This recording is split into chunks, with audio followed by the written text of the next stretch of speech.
Hi everyone, I'm Ruth Wasserman Lande. Today is September 10th, 2024. This is the daily briefing of the Israeli Citizen Spokesperson's Office. We're live on Instagram, X, YouTube, and LinkedIn, and available afterwards wherever you get your podcasts. Please start submitting questions in the chat, and as always, like and subscribe to help us reach a wider audience. Today is day 340 of the October 7th war. Since the beginning of the war, Israel has designated certain areas of Gaza as humanitarian zones. These zones are areas away from battles waged in urban areas. The population of Gaza can move to these areas in order to be safer. Hamas saw that Israel was taking steps to protect Palestinian civilians and responded by taking steps to endanger Palestinian civilians. Hamas terrorists moved into those areas designated by the IDF as humanitarian zones. That brings us to this morning. Israel designated an area in Gaza as a humanitarian zone. It was an area where Hamas was not operating. What did Hamas do? It intentionally moved its operations and command center to that very humanitarian zone. So when Israel targeted multiple senior Hamas murderers in that command center, civilians may have been tragically hurt. However, the IDF disputes the numbers published by Hamas-run Government Information Office. Hamas murderers eliminated today include the head of Hamas aerial unit, Samar Ismail Hadr Abu Daka, head of the observation and targets, Osama Tabish, another senior Hamas terrorist, Ayman Mabhouh. Hamas often operates among tens of displaced people. In fact, videos on Arab social media document Hamas forcing Gazans out of their own tents so they can use them while berating those same Gazans that complain of the danger that Hamas places them in. Hamas consistently attacks from places meant to be safe for Gazan civilians, UN facilities, schools, hospitals, and other civilian sanctuaries. Hamas attacks Israel's children from behind Gaza's children. The Hamas murderers eliminated this morning were directly involved in the October 7th massacre, raping, killing, torturing, kidnapping, and burning Israeli civilians. Before the strike, Israel gathered intelligence and watched the area from the air. It then used precise munitions in the strike. Hamas's Government Information Office claimed that there were massive civilian casualties, but their numbers have been proved consistently unreliable and misleading since the beginning of the war. Remember that same Hamas numbers counted 500 dead at the Ahli hospital just 2 minutes after the explosion that they claimed was Israel's fault? Well, it was proved by foreign media outlets that 500 people were not killed and that it was a Gazan rocket which was meant to kill Israeli civilians and accidentally hit the El Ahli hospital parking lot.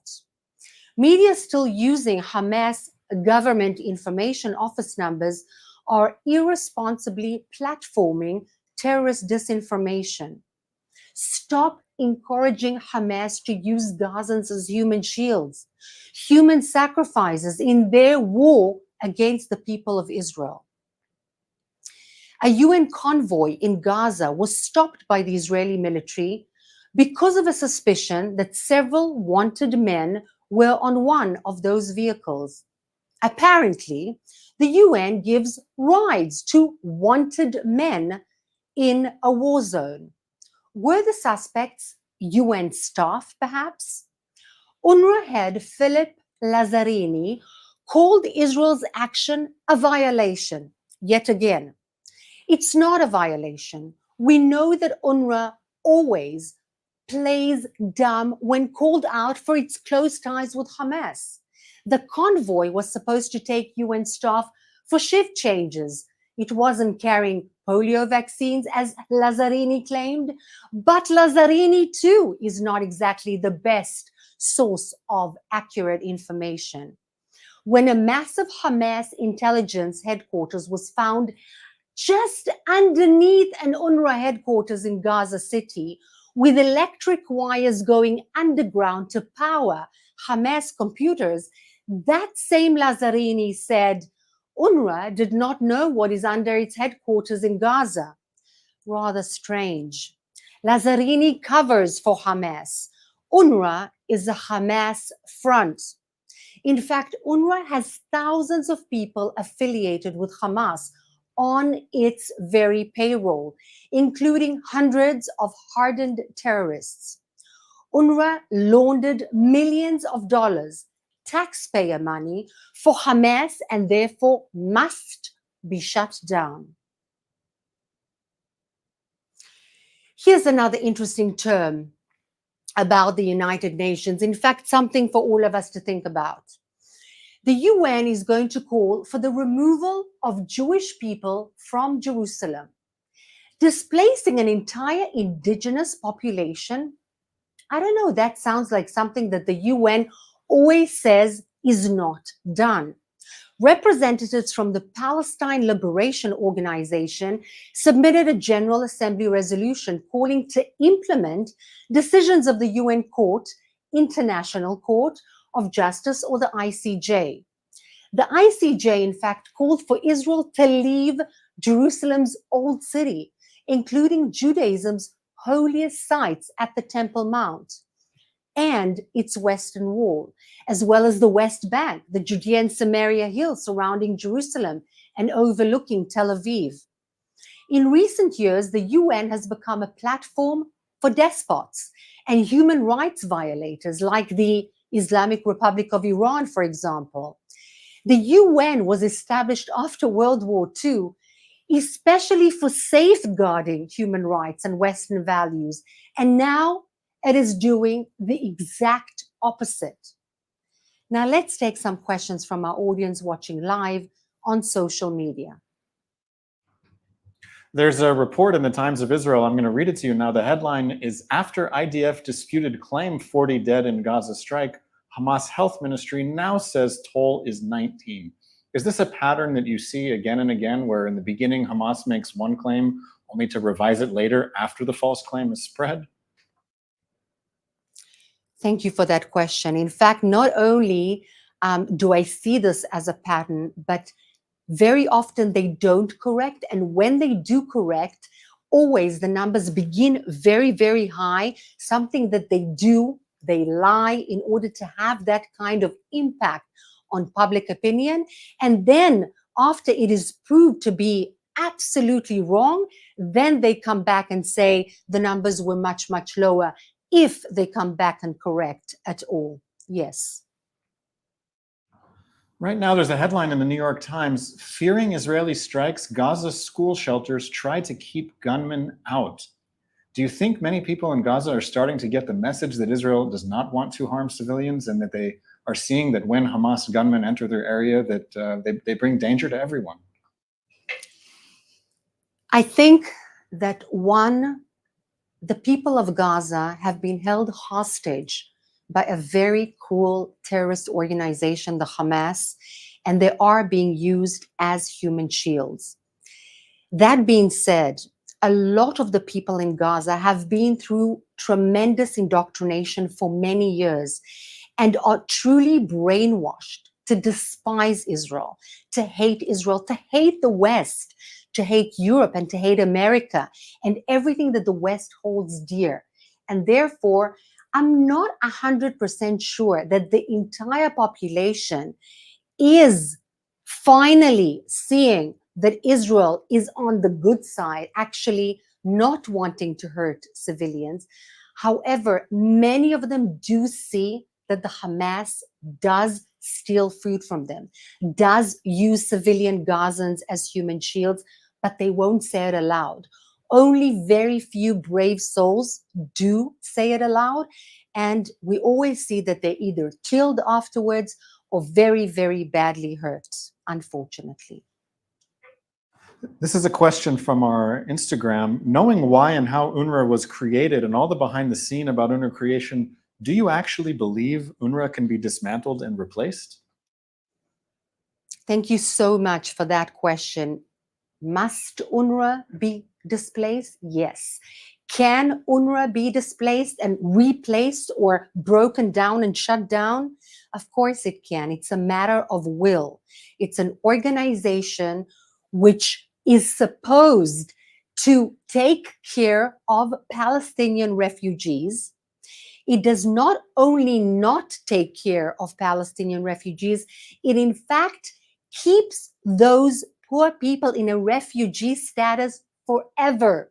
In other words, there's no hope for these poor people to ever have any kind of true hope, because this is the exact purpose of this organization.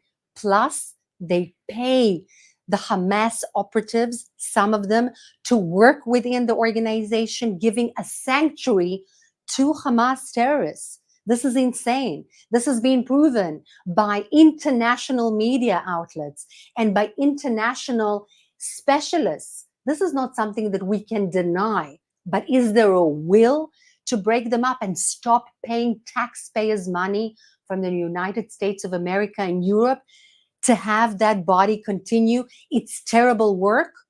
It's a matter of will.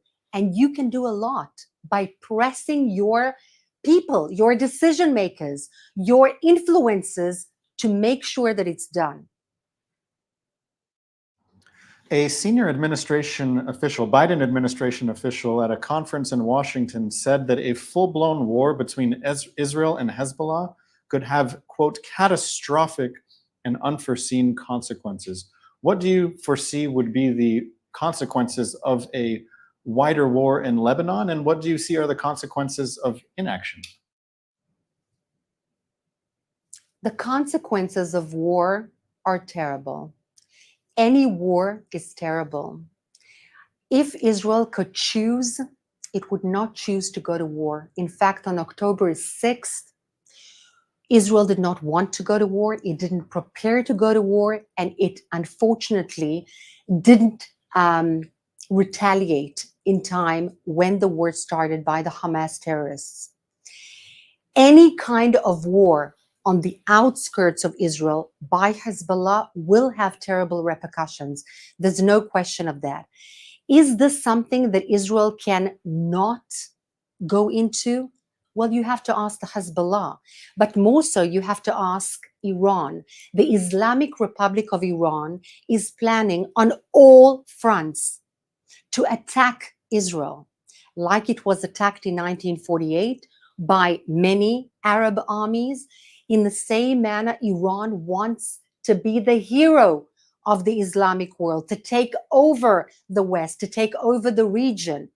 And it wants to begin with Israel as its first stop. And to do that, it's very meticulously planning to begin a war by Hezbollah in the north, although they've been at war for a very long time, 11 months, but not a full-blown war. In the south by Hamas, in the West Bank by Hamas and the Islamic Jihad, and via Jordan, in all fronts at the same time. And this is the biggest danger. The biggest danger is the Islamic Republic of Iran, and that's where the world's eyes should be.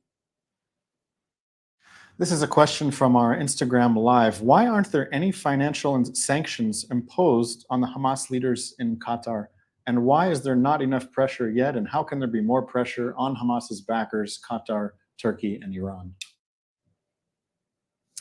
Why is the world not understanding that terrorists, which, by the way, the United States, Europe, some European countries, and other Western powers have designated as terrorist organizations, if they do what they do, for example, Hezbollah throwing rockets at civilian populations for 11 months, displacing people, tens of thousands of people, which is completely illegal, how is the world not responding, not attacking Hezbollah, not taking action against it, or the Hamas after the absolutely atrocious things they have done on October 7th, but rather coming to Israel, because Israel is a proper state, a proper, normal, accountable country which takes care of its civilians, which actually is a democracy, and it can be pressed, but that doesn't mean that it only needs to be pressed and not those terrorists. And what actually happens is that the perpetrators of evil, like Qatar funding, like the Islamic Republic of Iran, like Hamas, like Islamic Jihad, like Hezbollah, they are not enough held accountable by the international arena, which will feel the repercussions thereof on their streets. They already do, but they'll feel it much more in a very short time. And that's a big problem. We have time for one last question. The IDF has just published a statement saying that it is very likely that indirect and unintended fire killed an American woman, citizen in the West Bank. Can you say a few words about the general situation in the West Bank and why it's so volatile? Again, we are talking about a very densely populated urban area in the West Bank. Now, we need to understand this is not some faraway destination. These are villages that are literally a mere hundreds of meters from the Israeli undisputed villages within the northern Sharon area and generally within Israel proper. And Israel has shown, and the world has seen, but sort of doesn't respond to the fact that there are militants with weapons, very, very many weapons of destruction that have been smuggled via Jordan by Iran, Hamas terrorist organization, and Islamic Jihad infiltrated amidst the civilians inside their homes, inside the villages, and basically throwing rockets, planning explosives, doing things that are absolutely undeniably casus belli, a declaration of war against the people that no other country would remain apathetic to. They've been doing this for years, but recently even more so, because in the last 2 years, Iran has given them so many weapons via Jordan smuggled. And this is unbelievable because it is so difficult not to hurt civilians. The fact that Israel has not hurt almost a single civilian in the West Bank is a miracle, because Israel and the IDF do so much to avoid hurting unrelated civilians. And this is not a mantra. This is not a point to declare. This is reality, whether it's convenient for people to hear or not. Thank you so much for being with us today, and we look forward to having you with us tomorrow at the same time, 3 p.m. Israel time, online. Take care.